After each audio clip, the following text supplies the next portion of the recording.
tragedy strikes. Oh my God! A husband and wife have been swept off rocks at North Bondi. As we walked around the rocks, a body just washed up on flat rock right in front of my eyes. Lifeguards are just an hour from knock-off time, but then a very Australian drama. A shark is reported harassing surfers. Look at the shark out there, just had a go at a bloke. Really? Looked like it. Whereabouts? It could have been a dolphin playing, but it just kind of didn't look like a dolphin. It kind of moved a little bit quicker. Yeah. We all saw it, and everybody went move coming in. The one that came. It looked like he had a go at a surf. No, it was about another bloke out in the back there. And it looked like it had a go at him. It kind of sort of went at him and then moved away again when he was on the way. Did he see it? Yeah, he come in with me. Where's he? As some evacuate the water, the sighting is confirmed by other surfers. It would have probably been about as long as a board chasing fish under the water down out there. Then it's confirmed again. Got out there straight away. Scary. Still out there. Why you come in and all of a sudden just turned off? We're going to take it seriously. We sort of have to. There's about 3 or 4 surfers. They said they're not 100% sure. They said it could have been a dolphin, but it was really big, and it swam underwater straight at them, and then they all hit the water or something and swam off in the other direction. Are they all friends, or are they just separate guys? They know each other?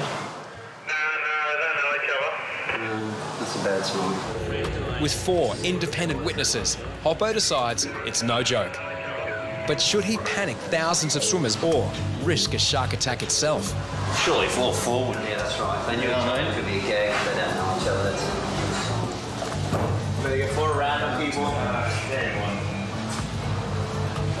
Kyle was good off. Give Kyle a go. Why don't you hit it one time and let it go? Kyle does the honours. Upper bottom. Oh, there's only a bottom one up.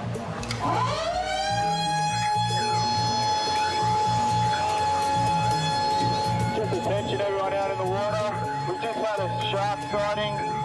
We sounded the shark alarm. If everyone would just like to make their way back to shore, just until we clear the area and make sure it's safe to swim.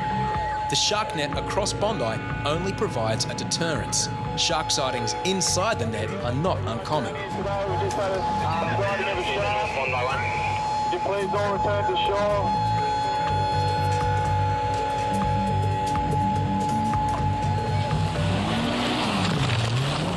Quiggers and Chapo head out to warn surfers who've either ignored the shark alarm or don't know what it means. There has been a shark sighting.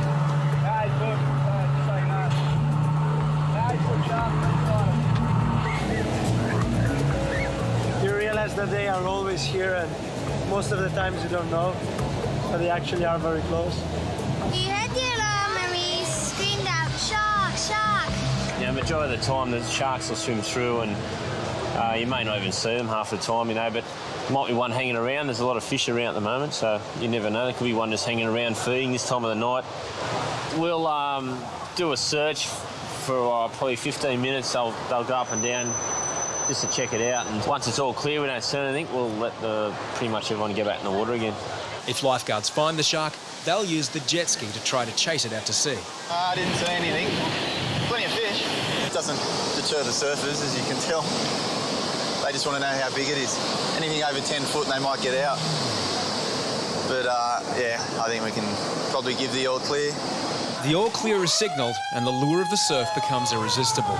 This is all we needed to end this crazy weekend. A shark sighting. Just as the shark menace dwindles, Brazilian surfer Icarus comes to the tower with startling evidence. And that's when I felt and swam towards the board, and a piece of my board was missing. I was kind of like, what happened? Did I hit the sandbank or not? I wasn't sure what really happened, so I was looking for the rest of the piece. Couldn't find it, swim out. One of the boys saw me and said, "That's a bite." Well, see, look, if you look there, straight down there, looks like straight teeth. Yeah. Pretty an unusual thing that happens. Reckon that's not gonna happen to me again in my life, so might as well hang that as a piece of artwork, and then I'll survive a shark attack in Bondi Beach. Yeah! Sunshine, warm water, carefree vibes. Everything is just perfect. Until you get back to your towel and find someone has stolen your belongings. complaint from a guy that keeps checking people's bags and things. And we saw what he was doing, walking around bags, and then within another 20 seconds, he'd picked a bag up. Lifeguards can't jump to any conclusions, so Corey makes a polite approach. How are you, mate? All good? I just had someone just sort of complaining that you've been stalking people's bags. Yeah, I just got it. Is that your bag?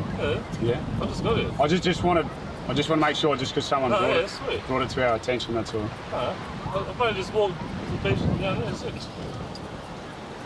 So 2 towels. Mate's up there. Have you got ID in the bag? Or? No, it's in the towel. Okay.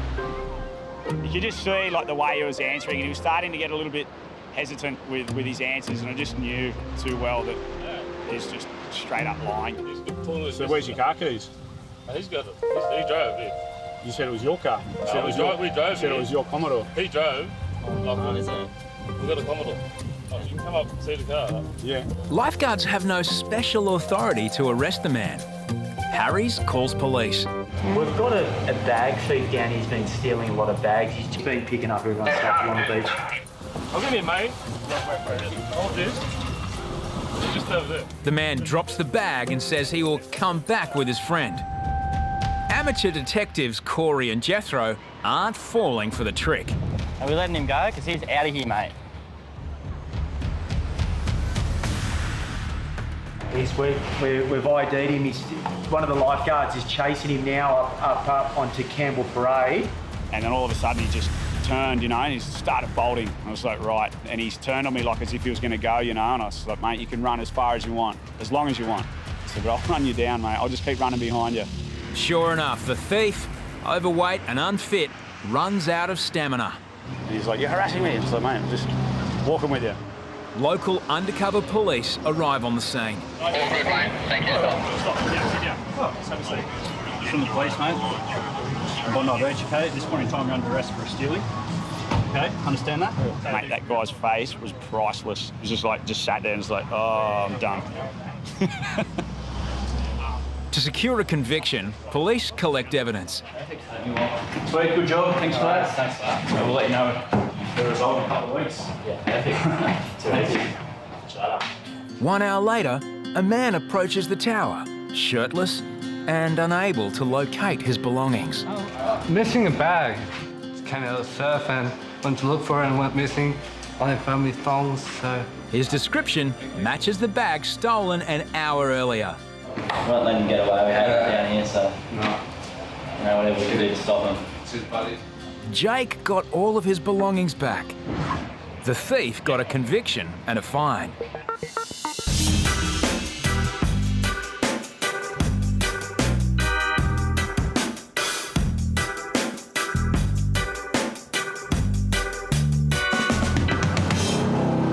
Lifeguards respond to a reported surfing injury. One of the guys from the surf school's run up here, so he said there's a pretty deep leg cut. Yeah, it's a pretty good one.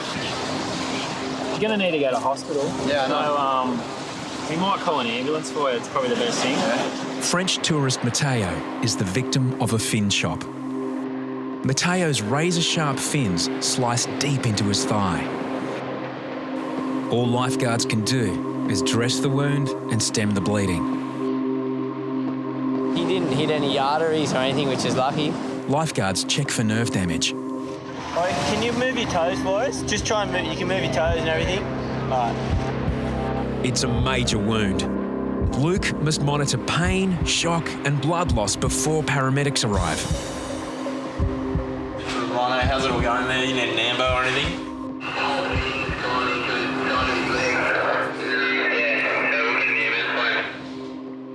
20, 30 times a day, easy. You see near collisions, like you're watching it, and it just makes you cringe. That's a pain there, mate. It's pretty bad. Yeah. We can give you some pain relief, like the green whistle. Yeah. The powerful analgesic should provide quick relief. Yeah, in times of need, when people are in some serious pain, it really helps them out before the ambos get here. If you just breathe normally. And just breathe through that. The green whistle soon weaves its magic. Take two. Penthrox. It looks like enjoy with a... Matteo will require external and internal stitches. His escapades at Bondi will leave a lifetime scar. Even on the most perfect days, looks can be deceiving. Because every summer, unwelcome visitors come to Bondi and spoil the party.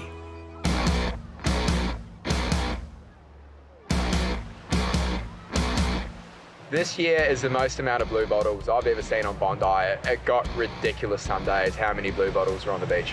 When the blue bottles start stinging, victims come knocking. Hey mate, I got stung by a blue bottle. Yeah. Twice. Alright. First time? Last day. You got shocked. Yeah. Put your head up first, buddy. Yeah. Over the years, I've dealt with thousands of beachgoers who've been stung by blue bottles. But as a professional lifeguard, I know that the pain is only temporary. You know, we check if they're going to have an allergic reaction. If they don't, you know, we can pretty much send them upon their way. Blue bottles have long tentacles, lined with thousands of stinging barbs. They can paralyse and capture small prey, also wrap around human limbs and release painful venom. You still got it on you, brother. It's all right, mate. Don't be sorry. Just here, let me peel it off you. It's a doozy. Various remedies are used. Just give it a bit of a rub in. But Harrison thinks the best treatment for blue bottles is a stiff upper lip. At the beginning, I was all care, looked after them, had all the time in the world. As time has gone on, not so much. How are you? So, you're gonna be okay. Yeah, if you sit here and do all that, it's no good. No, you don't need a rest here. You're gonna be fine. So yeah, you're not gonna die, okay? I know they're gonna be okay. It's just a process they're gonna go through. They're gonna deal with the pain. They're gonna ride it out for 40 minutes, and then they're gonna be fine.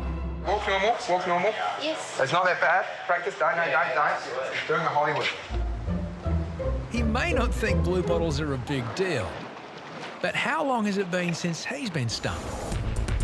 We get a training break every day, and on this particular day, I decided to paddle out around the shark buoy. The shark buoy is situated about 600 metres off the beach at Bondi. And there was a couple of waves that had to pop, and I was feeling good. The water was beautiful, and started making my way out into that, you know, that foreign territory out the back where the sea starts to get a bit darker. And next minute,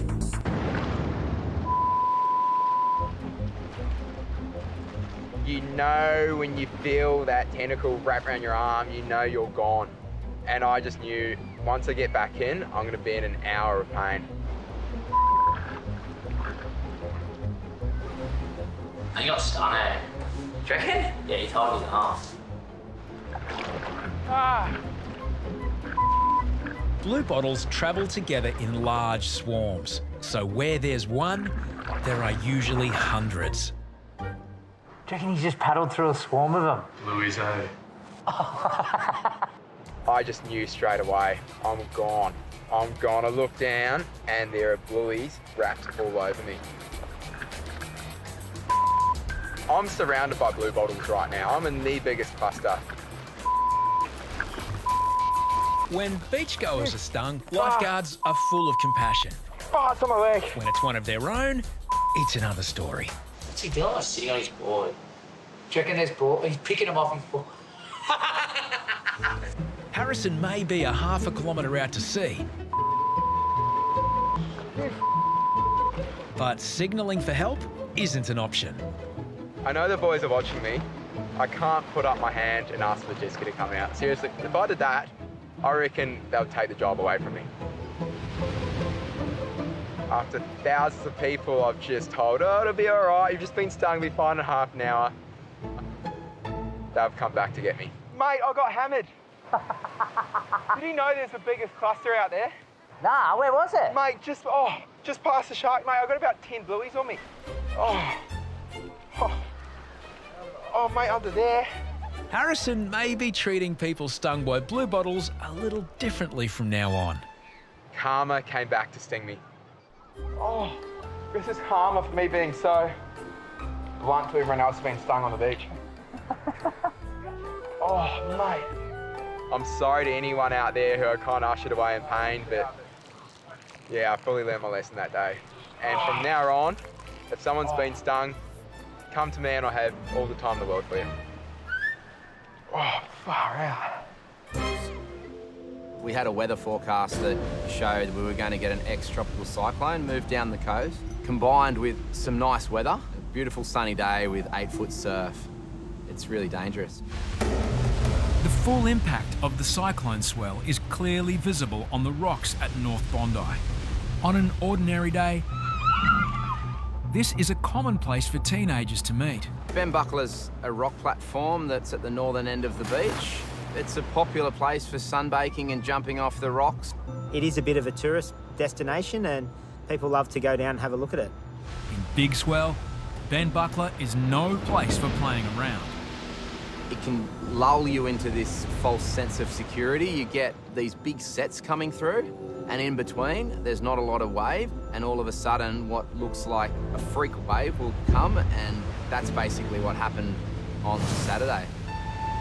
Late afternoon, and the swell peaks at 10 feet.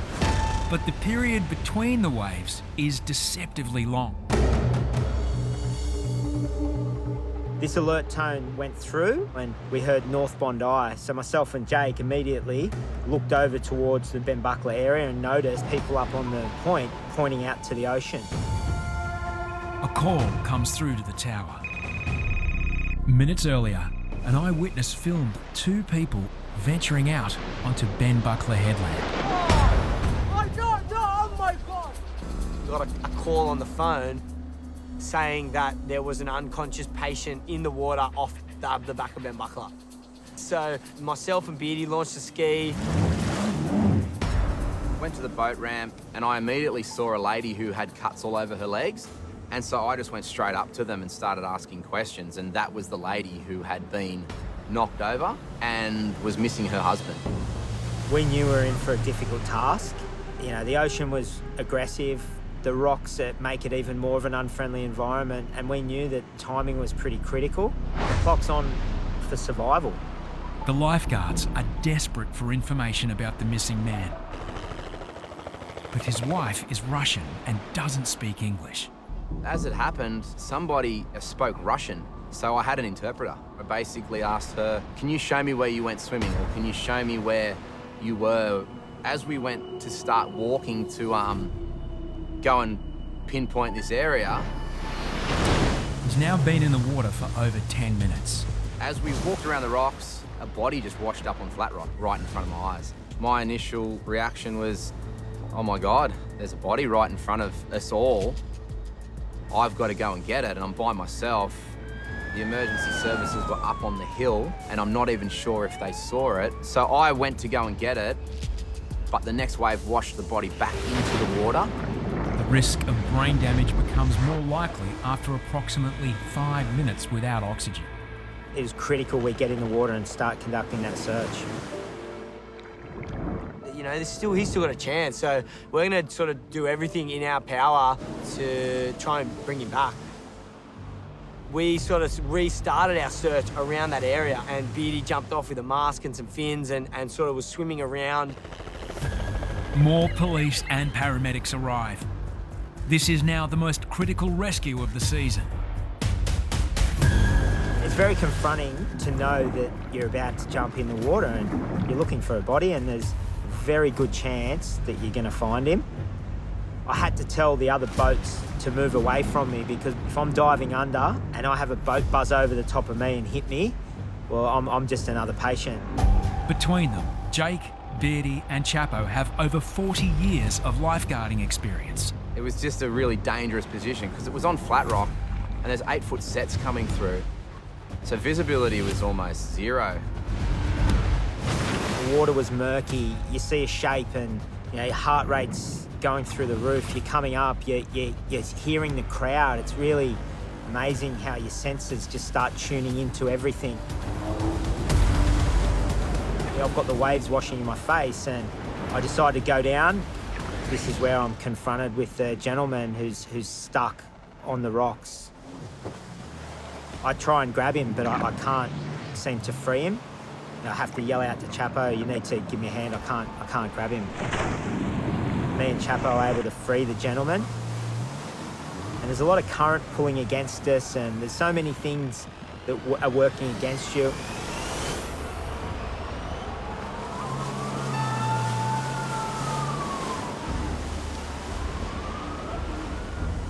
We're fighting to try and pull basically a dead weight up on the back of a rocking jet ski was really hard. Jake was able to manoeuvre that jet ski perfectly to give us the best opportunity of getting this gentleman up the boat ramp safely, and safely for ourselves. Jake's driving was sensational. And then another legend from nowhere, just a bystander, came and helped me and Beardy, and me and Beardy had the arms and he had the legs, and like we couldn't have done it without him. Beardy immediately begins resuscitation. It's now been over 20 minutes since the man was swept into the sea. We have to start CPR, and we're not going to stop until the paramedics come and tell us not to. You know, once they worked out where we were, they were very quickly to take over and give this guy every opportunity. And they did everything. They tried really hard in a really difficult situation to basically bring this guy back. After 10 minutes of CPR, paramedics pronounce the man dead. This is just a really tragic accident. Unfortunately, this couple had ventured out in an area that they were unfamiliar with. You know, their intention wasn't to come down to Bondi with any risky behaviour. They were just not informed about the power of the ocean. For me, it's heartbreaking. It's heartbreaking to be involved in that situation and actually see the gentleman pass away, really, and in front of his wife. There's nothing more that we could have done. This particular incident, the odds were just against us, the gentleman, but operationally I couldn't be more proud of our team.